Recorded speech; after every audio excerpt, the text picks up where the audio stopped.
अगर आपको सिर्फ एक गुलकार चुनने का मौका मिले तो आप किसका नाम लेंगे?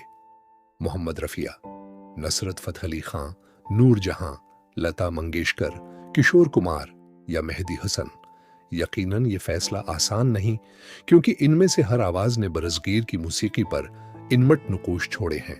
आज हम इन्हीं 10 अजीम तरीन गुलकारों का जिक्र करेंगे जिनकी आवाजें आज भी करोड़ों दिलों में जिंदा हैं।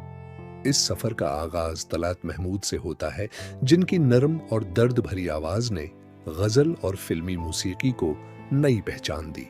उनके गीत आज भी क्लासिकी मौसीकी के शायकीन की पसंद हैं। पाकिस्तान की नाहीद अख्तर ने अपनी मुनफरिद आवाज और दलक्श अंदाज से फिल्मी मौसीकी में अलग मकाम बनाया। उनके कई गाने आज भी पहले की तरह मकबूल हैं। गजल की दुनिया में जगजीत सिंह ने अपनी प्रस्कून और दिलनशें आवाज से लाखों दिल जीते। उन्होंने गजल को हर घर तक पहुंचा दिया। किशोर कुमार एक ऐसे फनकार थे जो हर जज्बे को अपनी आवाज में समू लेते थे। खुशी, मोहब्बत या गम, हर अंदाज में वो बेमिसाल थे। सूफी मौसीकी की बात हो तो आबदा परवीन का नाम सबसे नुमाया नजर आता है। उनकी आवाज में ऐसी रूहानियत है जो सुनने वाले को एक अलग ही कैफियत में ले जाती है। गजल का जिक्र महदी हुसन के बगैर अधूरा है। शहनशाह गजल की आवाज, सिरों पर गिरफ्त और मुनफरिद अंदाज ने उन्हें हमेशा के लिए अमर कर दिया।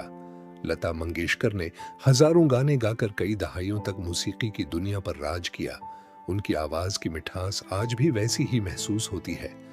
पाकिस्तान की मलका तरनम नूर जहां ने फिल्मी गीतों से लेकर मिली नगमों तक हर मैदान में अपनी अजमत साबित की।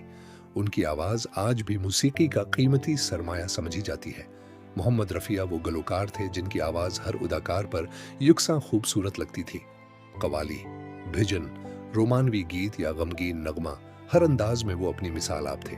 और आखिर में उस्ताद नसरत फतेह अली खां, जिन्होंने कवाली को आलमी सतह पर नई शनाख्त दी। उनकी ताकतूर आवाज और बेमिसाल फन ने इन्हें मौसीकी की तारीख का हमेशा जिंदा रहने वाला नाम बना दिया।